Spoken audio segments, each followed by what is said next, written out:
Still only 12:22. We're not doing so great. This is gonna be a long day. I mixed up everything and now it just looks like this great gross color. Don't worry, results will vary. Maybe. Oh god.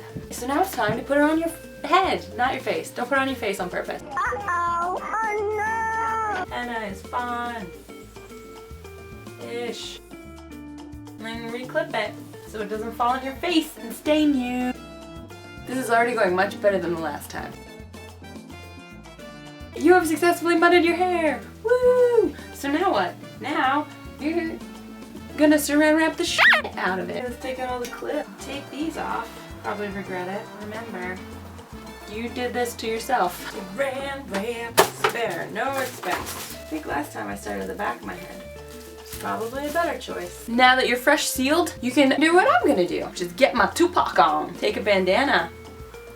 And you fold it so it's a triangle. And then you do this. And you can't get too much hair. And then your camera dies because you forgot to charge the battery before you did this. So now your hair is gonna be dyed. All you need to do is sit back and relax for about the next 4 hours. What I recommend, because if you're like me and you have a really hot head, you're gonna start to melt and liquefy the henna and it's gonna start dripping everywhere. So what you should do is go batten down the hatches, put a pillow maybe on a floor that wouldn't stain easily, drape a plastic bag and or a towel, but definitely a towel at least, over the pillow and watch this week's Netflix, which happens to be The Mighty Boosh. Pro tip, if you have henna anywhere, you just get warm water, or as I like to call it, spit, like that, and you rub it on and you get rid of it. Do that wherever you feel like you need to do that. And then clean up your mess. Ew. And see you in 4 hours. Rinse! Ta-da! Here is the finished product. Ooh. You can see that the light brown areas that had been growing out are now more of an auburny red brown. Look at that. You see that? While the ends are still very black. Can you see that? Can you see? Ooh. This should come into fashion. So what I'm really kind of doing is like a reverse ombre.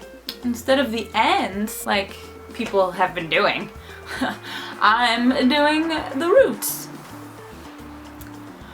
Fashion forward. This girl who has 2 thumbs and is fashion forward. This ombre. So it's not bad. I think I like this. I think it would look good on all around my face. Whereas the black sometimes a little too harsh. That's pretty harsh, right? I'm not quite like Snow White to pull off the black hair. Or like Dita Von Teese. She looks pretty. She doesn't do this with her hair. Maybe she should. It's the neck scarf. Hair scarf. That's what hair is good for. That's why you should grow it long. So you can always have a scarf if you get cold. It needs to be longer. Anyway, even though there is a color difference and you can notice, I don't really care. So all in all, I would say that this was a success. You know? What do you think? Tell me. But I think it was a success compared to my other at-home attempts at doing my own hair. Ugh, never do that again. This definitely is a step up from that.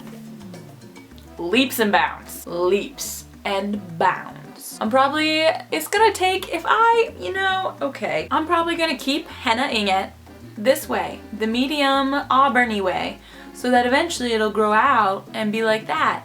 And by eventually grow out, I mean like 6 years. Yeah, the only downside to that. Why do you do this?